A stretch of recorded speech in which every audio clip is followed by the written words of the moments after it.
దేవుడు మీకు తోడయుండునుగాక, మీ ఆత్మలకును తోడయుండునుగాక. తండ్రి, కుమారుడు, పరిశుద్ధాత్ముడైనటువంటి త్రియేక దేవుని నామమున ఆమేన్. దేవుని యందు ప్రియమైనటువంటి వారలారా, మండల కాలము 40 రోజుల యొక్క భక్తి, ఆధ్యాత్మిక చింతన, దేవదేవునిలో ఎదగాలన్నటువంటి ఆలోచన, తపన, ప్రయత్నము, ప్రక్రియ, అభ్యాసము, ఆచరణ, పఠనము, పరిశోధన, పవిత్రమైనటువంటి జీవనం కొరకు చేసేటువంటి ప్రతి విధమైనటువంటి ప్రయత్నములన్నీ కూడా సఫలము కావడానికి అహర్నిశలు శ్రమించినటువంటి పరిశుద్ధులైనటువంటి బిడ్డలందరినీ అభినందిస్తూ, సిలువపై యేసునాథుడు పలికినటువంటి సప్తస్వర మంజరిలో 7 మాటలు అనంతరం రమారమి సంధ్య వేళ 3 గంటల తరుణంలో వారు తమ యొక్క పవిత్రమైనటువంటి ఆత్మను పరిశుద్ధుడు, పరమేశ్వరుడైనటువంటి యెహోవా తనయునికి తన యొక్క ఆత్మను అప్పగించినట్టు వేదము మనకు బోధిస్తూ ఉంది. శుభ శుక్రవారము, పునరుత్థానపు యొక్క ఆదివారము, ఈ రెండిటి మధ్యలో గడిచినటువంటి శనివారము. సాధారణంగా ఇట్టి శనివారంను గూర్చినటువంటి ఆలోచన బహు స్వల్పముగా దానికి ప్రాముఖ్యత సంతరింపచేసి అట్టి ఆలోచనను మానవలోకం, విశేషంగా క్రైస్తవ భక్త సమాజం ఇటు శనివారంను గూర్చినటువంటి సమాలోచన చాలా అరుదుగా చేసిన సంఘటనలను మనం చూస్తాం. ఇటు పరిశుద్ధ వారంలో మాండి థర్స్డే, తర్వాత శుభ శుక్రవారము, అనంతరము పునరుత్థానం యొక్క ఆదివారం మీద మనం అత్యంతమైనటువంటి శ్రద్ధను ప్రదర్శించటం సహజమైనటువంటి విషయం. కానీ చాలా సందర్భాలలో ఈ శనివారం రోజున దానికి ఇవ్వబడినటువంటి ప్రాముఖ్యతను, శనివారం రోజున దానికి ఉన్నటువంటి విశిష్టతను కనుగొనడంలో బహుశా ఎందుకో మరి క్రైస్తవ విశ్వాస సమాజం ఒక అడుగు వెనక్కి వేసిందని చెప్పడంలో ఏ సందేహము అక్కరలేదేమో. క్రైస్తవులముగా శుభ శుక్రవారము జరిగినటువంటి హృదయ విదారకమైనటువంటి సంఘటనలను, అటు సంఘటనలను మరి ఏ విధంగా మనము ఆకలింప చేసుకుని ఆశావాహకమైనటువంటి పునరుత్థానపు యొక్క ఆదివారము కొరకు మనము సిద్ధపడుతున్నటువంటి తరుణములో ఈ నిశ్శబ్ద శనివారం, దీనిని మనము శ్రమలో నుంచి పునరుత్థానములోనికి, మరణములో నుంచి జీవములోనికి, ఈ రెండిటి మధ్యలో ఉన్నటువంటి సమయాన్ని, ఆ సమయములో చోటు చేసుకున్నటువంటి నిశ్శబ్దమైనటువంటి దేవుని యొక్క ప్రక్రియను, పునరుత్థానానికి దేవదేవుడు సంకల్పించినటువంటి ప్రతి విధమైనటువంటి విధి విధానాన్ని, అత్యంత నిశ్శబ్దమైనటువంటి ఈ సమయాన్ని ఏ విధంగా గడిపి మరి పునరుద్ధానానికి బాటలు వేసినాదు అన్న విషయము మనము కాసంత ఆలోచన చేయవలసినటువంటి అగత్యం మరున్నదని భావిస్తూ ఉన్నాం. కారణం ఏంటనంటే శుభ శుక్రవారం, పునరుత్థానపు ఆదివారం, ఈ రెండిటి మధ్యలో కాస్తంత విరామం. ఈ విరామం అనేక విషయాలకు అది చోటు ఇచ్చింది. కారణం ఏంటనంటే ఈ విరామం, ఈ సమయం లేదా ఈ నిశ్శబ్దం అనేటువంటిది మనము వేచి ఉండాల్సినటువంటి ఆ సమయాన్ని సూచిస్తుంది గనక సాధారణంగా మానవుని యొక్క మానసికమైనటువంటి స్వభావం ఏంటి అనంటే వేచి ఉండడం అత్యంత కష్టమైనటువంటి పనిగా మానవుడు భావిస్తూ ఉన్నాడు. అయితే ఇట్టి నిశ్శబ్ద శనివారం చాలా అరుదుగా మనకు దేవాలయాలలోనేమి లేక ఆయా సందర్భాలలో జరిగేటువంటి ఆరాధనలోనేమి దీని మీద ఆలోచన చేసిన సందర్భాలు అరుదు అని మనం చెప్పక తప్పదు. యేసుక్రీస్తు ప్రభుల వారు చివరి శ్వాస బిగ్గరగా కేక వేసి తన ఆత్మను తన తండ్రికి అప్పగించిన తర్వాత సంపూర్ణమైనటువంటి నిశ్శబ్దం ఆవహించింది. ప్రజలు ఆ సిలువ సంఘటన స్థలిని క్రమేపీ విడిచి వెళ్ళడం ఆరంభించినారు. యేసుక్రీస్తు పార్థివ దేహాన్ని ఆ సిలువ మీద నుంచి సైనికులు దాన్ని దించడం ఆరంభించినారు. వెంటనే చివరి అంతిమ సంస్కారం అనేటువంటిది ఏది నిరపకుండా ఒక నూతనమైనటువంటి సిద్ధంగా ఉన్నటువంటి ఒక సమాధి, అరిమత్తయి యోసేపు యొక్క సమాధిలోనికి యేసుక్రీస్తు ప్రభుల వారి యొక్క పార్థివ దేహాన్ని వారు తరలించినారు. పరిశుద్ధమైనటువంటి 4 సువార్తలలో ఈ నిశ్శబ్దమైనటువంటి శనివారం అనగా శుభ శుక్రవారం మొదలుకొని ఆదివారము, సబ్బాతు దినము, పునరుత్థానం యొక్క ఉదయం వరకు జరిగినటువంటి విషయాన్ని 4 సువార్తలలో ఎక్కడ కూడా బహు ప్రబలముగా ప్రస్తావించినటువంటి సంఘటనలు మనము కనుగొనజాలము. యేసయ్య పార్థివ దేహాన్ని సమాధికి తరలించిన అనంతరం మరి ఏమి జరిగింది అక్కడ? యేసుక్రీస్తు ప్రభుల వారు ఇతర ఖైదీల వలె, శిలువ శిక్ష విధించినటువంటి ఖైదీల వలె వారికి భిన్నమైనటువంటి విధానములో వారికి మరణము దేవుడు ప్రాప్తింపచేసినాడు. అందుకే కేవలం 6 గంటల వ్యవధిలోనే వారు తుది శ్వాసను విడిచినారు. ఇతర ఖైదీలైతే కొన్ని దినములు లేదా కొన్ని గంటలు వారు బహువేదనకరమైనటువంటి శిలువ శిక్ష విధిలో వారు ఉండి మరణించడం సహజమైనటువంటిదిగా చరిత్ర మనకు చెబుతూ ఉన్నది. వెంటనే యేసుక్రీస్తు ప్రభుల వారిని సమాధిలోనికి తరలించిన తర్వాత మరి ఉదయకాలం మత్తయి సువార్త 16వ అధ్యాయం 9వ వచనంలో మనం చూస్తాం. ఆదివారము తెల్లవారినప్పుడు యేసు లేచి తాను 7 దయ్యములు వెళ్ళగొట్టిన మగ్దలైన మరియకు మొదటగా కనబడెను. యేసుక్రీస్తు ప్రభుల వారి యొక్క పార్థివ దేహాన్ని పునరుత్థానము వరకు అట్టి సమాధిలో ఉంచబడెను. కానీ అతని యొక్క ఆత్మ ప్రాణము ఆరిపోలేదన్నటువంటి సంగతిని మనము జ్ఞాపకం ఉంచుకోవాలి. వారి యొక్క పార్థివ దేహానికి కావలసినటువంటి నూతనమైనటువంటి కాటన్, లెనిన్ బట్టలతో వారు అట్టి పార్థివ దేహాన్ని వారు సిద్ధం చేసినారు. ఆ దినాల్లో లభ్యంగా ఉన్నటువంటి సుగంధ ద్రవ్యాలను ఏవైనా అక్కడ ఉన్నట్టయితే యేసుక్రీస్తు యొక్క పార్థివ దేహానికి వారు లేపనము చేసి ఉండి ఉంటారు. మరి యేసుక్రీస్తు పార్థివ దేహాన్ని ఉంచినటువంటి స్థలాన్ని, ఆ పుణ్యభూమి, ఆ కర్మభూమిని దర్శించి యేసయ్య పార్థివ దేహాన్ని ఉంచినటువంటి ఆ సమాధిలోనికి కూడా వెళ్ళి వీక్షించి దాన్ని స్పర్శించి కనులారా చూడగలిగినటువంటి భాగ్యం భగవంతుడు నాకు ఇచ్చినాడు.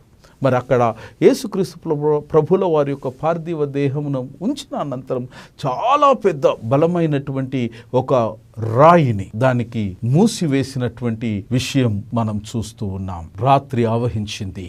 సబ్బాత్ యొక్క ఆరంభపు సంకేతాలు కనబడుతూ ఉన్నాయి. ఒక్కొక్కరు మెల్లమెల్లగా అట్టి సంఘటనా స్థలము నుంచి వారు మౌనంగా నిశ్శబ్దముతో నిష్క్రమిస్తున్నారు. శనివారం అంతా కూడా శూన్యమైనటువంటి స్తబ్దత కలిగినటువంటి స్థితి. ఎక్కడికి వెళ్ళినారు వీరంతా? జయోత్సాహములో జయహో జయహో హోసన్నా హోసన్నా అని వేసినటువంటి కేకలు ఈ రోజున మౌనముతో, శూన్యము లాంటి నిశ్శబ్దముతో ఆవహించబడినాయి. అప్పగించినటువంటి యూదా తన్ను తాను వెళ్ళి ఆత్మహత్యకు పూనుకున్నాడు. పేతురు యేసుక్రీస్తును ముమ్మారు ఎరగను అని చెప్పినటువంటి పేతురు మనోవ్యాకులతకు, మనోవేదనకు లోనై ఆయన సతమత పడుతూ ఉన్నాడు. మిగిలినటువంటి 10 మంది శిష్యులు వారు గురువారము రాత్రి యేసయ్యను బంధించగానే వారు ప్రాణాలు అరిచేతులు పెట్టుకుని వారు పారిపోయి తెలియనటువంటి రహస్యమైనటువంటి స్థలములో వారు ఉండి ఆ యొక్క డోర్స్ లేదా దర్వాజలు, తలుపులకు వారు లోపల నుంచి గడియ పెట్టుకొని వారు బిక్కు బిక్కుమంటూ బ్రతుకు జీవ అన్నట్టు క్షణ క్షణం ఒక యుగంలా వారు అనుభవిస్తూ బ్రతుకుతూ ఉన్నారు. దీనిని యోహాను శుభవార్త 20వ అధ్యాయం 19వ వచనంలో మనం చూస్తాం. ఆదివారం సాయంకాలంలో శిష్యులు యూదులకు భయపడి తాము కూడి ఉన్న ఇంటి తలుపులు మూసుకొని ఉండగా యేసు వచ్చి మధ్యను నిలిచి మీకు సమాధానం కలుగునుగాక అని వారితో చెప్పెను. నిశ్చయంగా ఇటు భయానకమైనటువంటి పరిస్థితి బహుశా శిష్యులు ఊహించి ఉండి ఉండరు. I'm sure they were scared. I'm sure they must be confused. I'm sure they must be broken hearted, depressed, uncertain and loads of questions must be lingering in there minds. జవాబులు దొరకనటువంటి ప్రశ్నలతో నిండినటువంటి మస్తిష్కంలో వారు సతమతమవుతూ ఉన్నారు. అయితే మరో ప్రక్క యేసుక్రీస్తు ప్రభుల వారికి శిలువ చెంత చివరి వరకు ఉన్నటువంటి నమ్మకమైనటువంటి స్త్రీలు ఉదయకాలమున జరగవలసినటువంటి శేషమైనటువంటి అట్టి పార్థివ దేహానికి చేయవలసినటువంటి అంతిమ సంస్కారాలను పూర్తి చేయడానికి వారు తనమునకలైపోయినారు. ఈ స్థితి ఈ విధంగా ఉంటే యేసుక్రీస్తు ప్రభుల వారిని సిలువకు అప్పగించినటువంటి పరిస్థితులలో మరొక ప్రక్క ప్రధాన యాజకులు, ఫరిసయ్యులు వారు యేసుక్రీస్తు ప్రభుల వారు మరణానంతరము తిరిగి పునరుత్థానుడు అవుతానన్నటువంటి ఆ బోధను వారు హృదయములో బహుశా బలంగా శిష్యుల కంటే కూడా వారు భద్రపరుచుకున్నటువంటి కారణము చేత వారు వెంటనే ఒక రిప్రజెంటేషన్ లేదా ఒక ప్రతినిధి బృందాన్ని పిలాతు చెంతకు పంపి, అయ్యా ఈయన 3వ దినమున తిరిగి లేస్తానని వారు ప్రాచుర్యంలోనికి ఇట్టి ప్రచారాన్ని, ఇట్టి వార్తను ప్రజలలోనికి ప్రబలముగా తీసుకొని వెళ్ళినారు గనక అట్టిది నిజం చేయడానికి ఏమైనా ఆయన శిష్యులు ఎలాంటి అఘాయిత్యానికైనా పూనుకుంటారేమో, దయచేసి యేసుక్రీస్తు ప్రభుల వారి యొక్క పార్థివ దేహాన్ని అట్టి సమాధిలో నుంచి తస్కరించకుండా ఉండడానికి కావలసినటువంటి ఏర్పాట్లు చెయ్యమని ఒక ప్రతినిధి బృందాన్ని ప్రధాన యాజకులు పిలాతు చెంతకు పంపించినారు. దీనిని మనం లేఖన గ్రంథాల్లో మనం చూస్తాం. మరునాడు అనగా సిద్ధపరచు దినమునకు మరుసటి దినమున ప్రధాన యాజకులను, పరిసయ్యులను పిలాతు నొద్దకు కూడి వచ్చి, అయ్యా ఆ వంచకుడు సజీవుడై ఉన్నప్పుడు 3 దినములైన తర్వాత నేను లేచెదనని చెప్పినది మాకు బలముగా జ్ఞాపకమున్నది. కాబట్టి 3వ దినము వరకు సమాధిని భద్రము చేయనాజ్ఞాపించుము.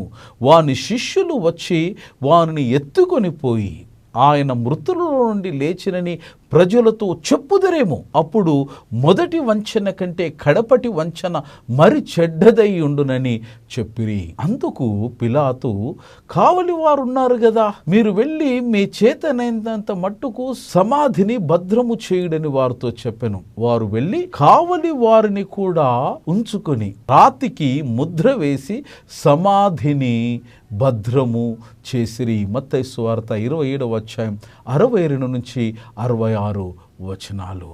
యేసుక్రీస్తు ప్రభుల వారి యొక్క పునరుత్థానాన్ని, వారి యొక్క జీవనాన్ని ఆది అంతం ఆపడానికి ఆ దినాలలో ఉన్నటువంటి మతపు యొక్క అధికారులు, ప్రభుత్వం యొక్క అధికారులు ఇరువురు కూడా అనైతికమైనటువంటి ఐక్యతలో వారు ఒక బంధముగా, ఒక ఘటనగా వారు సంఘటితమై చేతులు కలిపి సాక్షాత్తు సృష్టికర్త యొక్క సర్వోన్నతమైనటువంటి సర్వశక్తిని వారు అడ్డుగా నిలబడడానికి తమకున్నటువంటి శాయశక్తులను ఒడిగట్టి పునరుద్ధానాన్ని ఆపడానికి వారు చేసినటువంటి ప్రయత్నాలు నిశ్చయముగా మనల్ని ఆలోచింపచేస్తూ ఉన్నాయి. దీని విషయాన్ని పరిశుద్ధులైనటువంటి మత్తయి సువార్త 28వ అధ్యాయం 11 నుంచి 15 వచనంలో మనం చూస్తాం. వారు వెళ్ళుచుండగా కావలి వారిలో కొందరు పట్టణములోనికి వచ్చి జరిగిన సంగతులన్నిటినీ ప్రధాన యాజకులతో చెప్పిరి. వారు పెద్దలతో కూడి వచ్చి ఆలోచన చేసి ఆ సైనికులకు చాలా ద్రవ్యం ఇచ్చి, అనగా దే హావ్ బ్రైబ్డ్ దెమ్, లంచం ఇచ్చినారు. మేము నిద్రపోవచుండగా అతని శిష్యులు రాత్రి వేళ వచ్చి అతనిని ఎత్తుకొని పోహిరని మీరు చెప్పుడి. ఇది అధిపతి చెవినబడిన ఎడల మేము అతనిని సమ్మతిపరిచి మీకేమీ తొందర కలగకుండా చేతుమని చెప్పిరి. యేసుక్రీస్తు యొక్క ప్రతివాదు ఆయన శిష్యుల కంటే బలంగా యేసు ప్రభుల వారి యొక్క పునరుత్థానాన్ని వారు విశ్వసించినట్టుగా పైన నేర్పడినటువంటి 2 వేదముల యొక్క బోధ వలన విషదమగుచూ ఉన్నది. Where is Christ on Holy Saturday? పరిశుద్ధమైనటువంటి శనివారపు దినమున క్రీస్తు ఎక్కడ ఉండి ఉన్నాడు? మనము ఆరాధనలో నిత్యంగా మన విశ్వాసాన్ని బలపరిచే క్రమములో మనము అపోస్తలుల విశ్వాస ప్రమాణాన్ని ప్రతి ఆదివారం మనం చెబుతూ ఉంటాం. ఇటు అపోస్తల విశ్వాస ప్రమాణం పరిశుద్ధమైనటువంటి ఇటు ఆరాధన క్రమంలో మనం చూస్తాం. 24వ పుటలో అపోస్తలుల విశ్వాస ప్రమాణంలో యేసుక్రీస్తు ప్రభుల వారు శుక్రవారం నుంచి ఆదివారం సబ్బాతు దినం పునరుత్థానం, ఈ 2 దినాల మధ్యలో ఉన్నటువంటి నిశ్శబ్దమైనటువంటి శనివారం రోజున వారు చేసినటువంటి కార్యాన్ని ఏకవాక్యములో అపోస్తలుల విశ్వాస ప్రమాణములో ప్రతినిత్యం మనకు ప్రబోధించబడుతున్నది. అక్కడ ఈ విధంగా మరి అపోస్తలుల విశ్వాస ప్రమాణాన్ని మనం చూస్తాం. పొంతి పిలాతు కాలమందు బాధపడి, సిలువ వేయబడి, చనిపోయి, పాతిపెట్టబడి అదృశ్య లోకములోనికి దిగెను. యేసుక్రీస్తు ప్రభుల వారు శనివారం రోజున చేసినటువంటి ప్రధానమైన కార్యం ఏంటంటే he descended in to hell. మరొక తర్జుమాలో he descended to the dead అన్నటువంటి పదబంధాన్ని కూడా వాడినారు. శనివారం రోజున పాతాళములో లేదా మృతుల్లో ఉన్నటువంటి స్థలములోనికి యేసుక్రీస్తు ప్రభుల వారు దిగినారు అన్నటువంటి విషయాన్ని మనం జ్ఞాపకం చేసుకోవాలి. శుక్రవారం రోజున వీరు సంకల్పించినటువంటి సంకల్పం పరిపూర్ణము కాగానే what is next? The sum total of biblical information about the day is number 1, they rested. వారు అమ్మయ్యా 3.5 సంవత్సరాలుగా కంటి మీద కునుకు లేకుండా చేసినటువంటి క్రీస్తు యొక్క పీడ విరగడైపోయింది అని వారు ప్రశాంతంగా నిద్రకు ఉపక్రమించినారు. లూకాసు వార్తలో ఇటు విషయాన్ని మనం చూస్తాం. రెండవది, ఆయన నమ్మినటువంటి భక్త గ్రేసరులు కూడా ఆదివారం అనగా సబ్బాతు దినం దాని యొక్క ఆవిర్భావానికి వారు కావలసినటువంటి కార్యాన్ని వారు జరిగించినారు. రెండవది, Sanhedrin guards were posted at the tomb. Sanhedrin సభలో ఉండేటువంటి ప్రత్యేకమైనటువంటి పదాతి దళం లేదా సైనికులు వారిని ప్రత్యేకమైనటువంటి విధి నిర్వహణకు యేసుక్రీస్తు ప్రభుల వారి యొక్క పార్థివ దేహాన్ని ఉంచినటువంటి అట్టి సమాధికి ప్రత్యేకమైనటువంటి రక్షణను వారు ఏర్పాటు చేయగలిగినారు. మత్తయి సువార్త 27వ అధ్యాయం 62-66 వచనం. Good Friday reminds us many remarkable things, the most of which is the fact that Jesus Christ has died for our sins.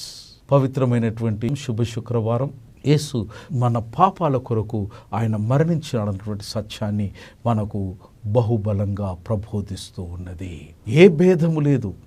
భూమి మీద ఉన్నటువంటి సమస్తమైన నరజాతి మానవ జాతి పాపము చేసి దేవదేవుని యొక్క వారి అనుగ్రహాన్ని పొందలేకపోతున్నారన్నది రోమీలకు రాసినటువంటి ఉత్తరంలో 3వ అధ్యాయం 23వ వచనంలో మనం చూస్తాం. అయితే మనం చేయగలిగింది ఏంటంటే పశ్చాత్తాపపడడం, చేసినటువంటి పాపాలను చేసినటువంటి అట్టి దోషములకు పరిహారము పొందాలి అనంటే పరిశుద్ధుడు పవిత్రుడైనటువంటి పుణ్యమూర్తి అయినటువంటి యేసుక్రీస్తు మన కొరకు మరణించి తిరిగి లేచినాడని విశ్వసించి అట్టి పాపాలకు స్వస్తి పలకడమే. బహుశా ఇట్టి బలమైనటువంటి కారణము చేత కాబోలు అట్టి శుక్రవారమును గుడ్ ఫ్రైడే అని లేదా శుభ శుక్రవారం అని సంబోధించబడినది. పునరుత్థానపు యొక్క ఆదివారం అత్యంత శోభాయమానమైనటువంటిది, అత్యంత సంతోషభరితమైనటువంటి ఆదివారంగా మనం చేస్తాం. కారణం ఏంటంటే మరణము పాపాన్ని యేసుక్రీస్తు ప్రభుల వారు సమాధిలో బంధించి వారు తిరిగి లేచి మానవ జాతికి శాశ్వతమైనటువంటి వారు విజయాన్ని ఇచ్చినారన్నది ఆ దాని యొక్క భావంగా మనం చూస్తున్నాం. ఈ పరిశుద్ధమైనటువంటి శనివారం లేదా నిశ్శబ్దమైనటువంటి శనివారం, శుభ శుక్రవారంకు పునరుత్థానానికి మధ్యలో ఉన్నటువంటి శనివారం దేనికి మనకు సంకేతంగా నిలుస్తుంది అని అంటే it represents the days we spend waiting for God to get us from our Good Friday circumstances to the resurrection Sunday. మన జీవితంలో శుభ శుక్రవారానికి సంబంధించినటువంటి వేదనకరమైనటువంటి బ్రతుకులో నుంచి ఆశించి ఆనందభరితమైనటువంటి పునరుత్థానపు యొక్క ఆదరణలోనికి మనము నడవగలగడానికి కావలసినటువంటి సిద్ధపాటును ఈ నిశ్శబ్ద శనివారం మనకు బోధిస్తూ ఉంటుంది. అయితే ఈ నిరీక్షణ కాలం లేదా ఓపిక ఎదురు చూసేటువంటి కాలం ఇది నిశ్శబ్దమైనప్పటికీ అటు నిశ్శబ్దమైనటువంటి దానిలో నిజంగా దేవుడు మన కొరకు పని చేస్తున్నాడని చెప్పడానికి ఈ పరిశుద్ధమైనటువంటి నిశ్శబ్ద శనివారం సంకేతంగా మనం చూస్తూ ఉన్నాం. ఇట్టి నిశ్శబ్ద శనివారం దేవుడు మౌనంగా ఉన్నటువంటి భావన కలుగుతున్నటువంటి ఈ తరుణంలో మనము ఏ విధంగా ఇట్టి నిశ్శబ్దానికి లేదా నిషిద్ధిలో ఉన్నటువంటి నిశ్శబ్దానికి ఏ విధంగా మనము స్పందించగలుగుతాం లేదా ప్రతిస్పందించగలుగుతాం అన్న విషయాన్ని మనం చూద్దాం. Number 1, find comfort that silent Saturdays are part of walk of faith. జీవితంలో నిశ్శబ్దమైనటువంటి శనివారాలు విశ్వాస జీవన ప్రయాణములో అవి భాగము అన్నటువంటి విషయాన్ని దయచేసి ఈ సత్యములో మీకు ఆదరణ కలగనివ్వండి. చేసే ప్రతి ప్రయత్నానికి పడే ప్రతి ప్రయాసానికి వెనువెంటనే దాని యొక్క విజయపు ఛాయలు లేదా విజయపు నీడలు, విజయపు యొక్క బాటలు వెంటనే మన కళ్ళ ముందు ప్రత్యక్షమవ్వాలన్నటువంటి సిద్ధాంతం ఏమీ లేదు. అలాగని మీరు పడుతున్నటువంటి శ్రమకు రావలసినటువంటి పొందవలసినటువంటి బహుమానము మీరు పొందరని అంతకన్నా కూడా కాదు. నిశ్చయంగా ప్రార్థనలకు దేవుడు జవాబు ఇస్తాడు. అయితే ఆయన ఇచ్చేటువంటి నిశ్శబ్దానికి ఒక సహేతుకమైనటువంటి కారణం ఉన్నదని బహుబలముగా మీ హృదయములో విశ్వసించి మీ విశ్వాస జీవన ప్రయాణాన్ని ఇది సహజ సిద్ధమైనటువంటి ప్రయాణం యొక్క స్వభావమని గ్రహించి హృదయాలను కలవరపడనివ్వకుండా మీ జీవన ప్రస్థానాన్ని మీరు కొనసాగించండి. మిత్రమా, you can't get to Sunday without going through Saturday. శుక్రవారం కష్టం అనేటువంటి శుక్రవారం యొక్క కొలిమి నుంచి పునరుత్థానం యొక్క అనుభవంలోనికి మనము ఒకేసారి ఎగిరి గంతు వేయలేము. ఆ అనుభూతిని, ఆ నిర్వచనీయమైన ఆశీర్వాదాన్ని మనము పొందాలి అనంటే శనివారము గుండా తప్పనిసరిగా ప్రయాణము చేయవలసిందే. మరొక అంశం ఏంటంటే మనము శ్రమ పడకుండా, కష్టపడకుండా మనము చేసేటువంటి ప్రార్థనలకు కానీ, మనం పడేటువంటి ప్రయత్నాలకు కానీ, ప్రయాసాలకు కానీ కావలసినటువంటి జవాబును మనము పొందజాలము. ఈ సత్యాన్ని గుర్తిస్తే నిశ్చయముగా మనము దేవుని యందు నిరీక్షణ కలిగిన వారమై దేవుని యొక్క ఆదరణ పొందగలిగినటువంటి వారముగా ఉంటాం. మన ప్రయత్నాన్ని కొనసాగించగలుగుతాం. Silence for a season doesn't mean that you are forsaken forever. క్షణికమైనటువంటిది. యేసుక్రీస్తు జీవితంలో అది 24 గంటలు కావచ్చు, మన జీవితంలో 24 మాసాలు కావచ్చు, కొన్నిసార్లు 24 సంవత్సరాలే కావచ్చు. అంత మాత్రాన యేసయ్య మిమ్మల్ని విడిచిపెట్టినాడన్నటువంటి ఆలోచన దయచేసి మీ మనస్తిష్కము యొక్క దరికి చేరనివ్వకండి. ఆయన మిమ్మల్ని ఏ నాటికి మీ చెయ్యిని విడిచిపెట్టడు. ఇది సత్యం, ఇది దేవుని యొక్క ధర్మం. కారణం ఏంటంటే మానవుని యొక్క మానసికమైనటువంటి స్థితి. దేనైనా కాంక్షించినప్పుడు అది క్షణాల్లో వారి ముందు ప్రత్యక్షము కాకపోతే వారి యొక్క హృదయంలో అపారమైనటువంటి ఆందోళనకు వారు గురి అవుతూ ఉంటారు. అయితే waiting upon the lord always gives a positive results. దీనిని మనం లేఖనాల్లో అనేక మంది జీవితాల్లో మనం చూస్తూ ఉన్నాం. అబ్రహాము కుమారుని సంపాదించుకోవడానికి వారు బహు గొప్ప సమయము విశ్వాసముతో దేవుని సన్నిధిలో వారు ఓపిక పట్టవలసి వచ్చింది. దావీదు మహారాజు సింహాసనపు గద్దెను అధిరోహించడానికి వారు అనేకమైనటువంటి శ్రమల గుండా వారు ప్రయాణము చేయవలసి వచ్చింది. ఇశ్రాయేలు దేశము మెస్సియా కొరకు వారు కొన్ని వేల సంవత్సరాలు ఎదురు చూడవలసి వచ్చింది. ఒకవేళ అసహనము అనేది ఏ విశ్వాసి కానీ భక్తుడు కానీ ప్రదర్శిస్తే అట్టి అసహనము పట్ల దేవుడు అసంతృప్తి వ్యక్తము చేస్తాడన్న విషయాన్ని మనం జ్ఞాపకం చేసుకోవాలి. ఇదే పరిస్థితులలో యేసుక్రీస్తు శిష్యుల వారు తమ యొక్క సైలెంట్ ఆర్ సాటర్డే నిశ్శబ్దమైనటువంటి శనివారములో అనేకమైనటువంటి మదిలో ప్రశ్నలతో వారు తొలిచివేయబడ్డారు. వారు బహుశా in the kind of uncertainty బహుశా వారికి వారు ప్రశ్నలు వేసుకుని ఉండవచ్చు.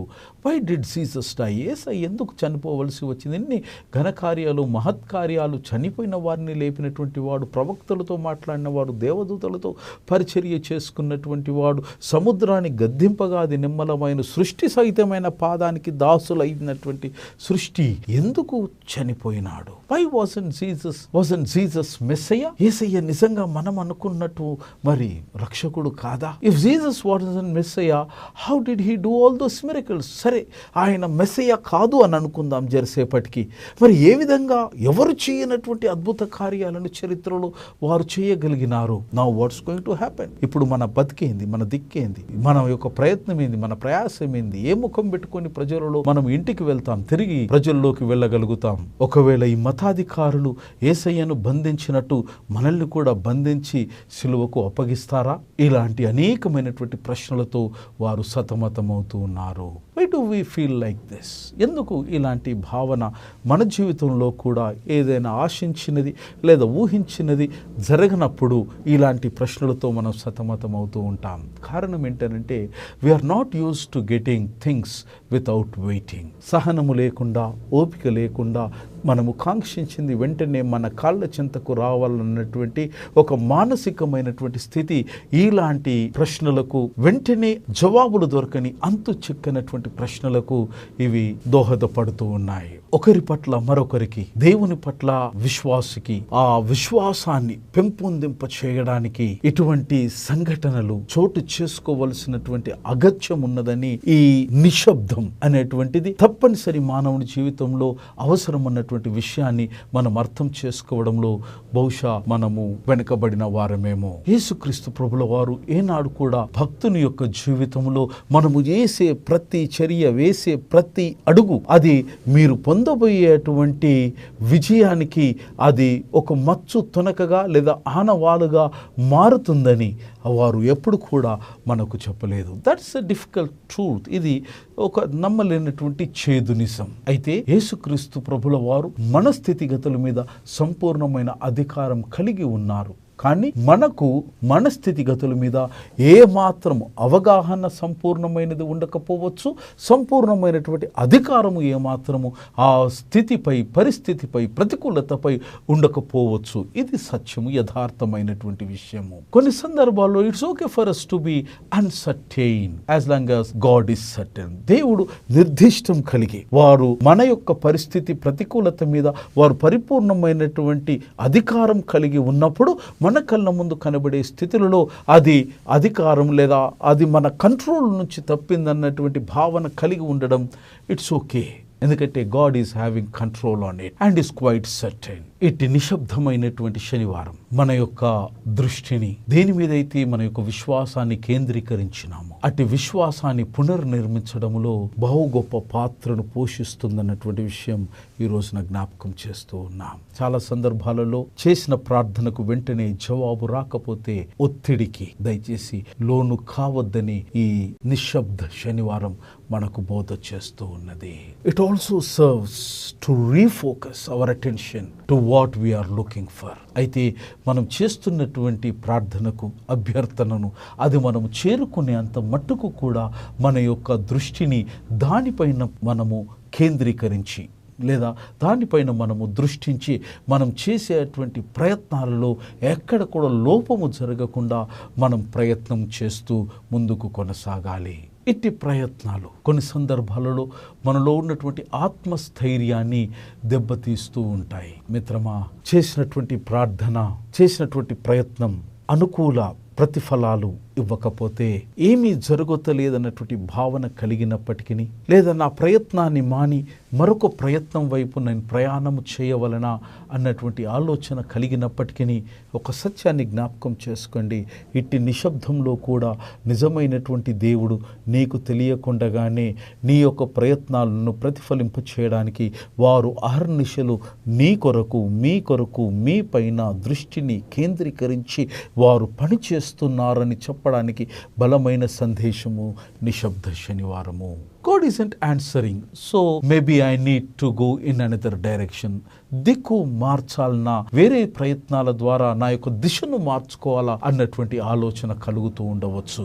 అయితే ఈ నిశ్శబ్ద కాలంలో తన తనయుడైనటువంటి యేసుక్రీస్తు యొక్క పునరుద్ధానానికి పనిచేసినటువంటి తండ్రి నిశ్చయంగా వారు మన యొక్క పునరుద్ధానానికి, మన యొక్క విజయానికి, మన యొక్క సంక్షేమానికి కూడా వారు పనిచేస్తున్నారని చెప్పడానికి బలమైనటువంటి సంకేతాన్ని మనం చూస్తాం. మొదటిది ఏంటంటే నెవర్ లీవ్ యూ. భగవంతుడు నిన్ను ఎప్పుడు కూడా విడిచిపెట్టాడు. Please note it down. ఇటు నిశ్శబ్దమైనటువంటి శనివారంలో ఏది కనబడకపోయినా, ఏది వినబడకపోయినా, ఏది గోచరించకపోయినా, ఏది ఆలోచన అందకపోయినా దేవుడు నిన్ను విడిచిపెట్టాడు. ఇది యథార్థమైనటువంటి సత్యం.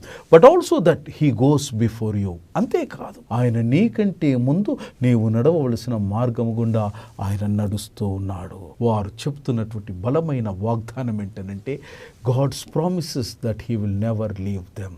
నిశ్శబ్ద కాలంలో దేవుడు మిమ్మల్ని విడిచిపెట్టలేదు. దేవుడు మిమ్మల్ని విడిచిపెట్టబోడు. ఎందుకంటే ఆయన కుమారుని ఆయన విడిచిపెట్టలేదు కనుక. రెండవది, he promises he will go before them. నీవు నడవవలసినటువంటి మార్గము అది అంధకారమైనప్పటికీ నీకంటే ముందు నీ తండ్రి ఆ మార్గము గుండా ప్రయాణము చేస్తూ ఉన్నాడు. నీ క్షేమం కొరకు ఆయన బాటను బంగారుమయం చేస్తున్నాడు. కనుక నిశ్శబ్ద కాలం అనేటువంటిది నిజముగా దీవెనకర కాలమని, గతమును అధిగమింపచేసే అనిర్వచనీయమైనటువంటి ఆశ్వాసన వాగ్దాన కాలం అన్న విషయంలో ఇట్టి కాలంలో ప్రయాణము చేయడానికి కావలసినటువంటి ధైర్యాన్ని, స్థైర్యాన్ని, మనోనిబ్బరాన్ని, విశ్వాసాన్ని, విధేయతను విశ్వనాథుడు పునరుత్థానుడు అయినటువంటి ఆ దేవదేవుడైనటువంటి త్రియేక దేవుడు నీకు, నాకు, మనకు నిశ్చయముగా కలిగించును గాక.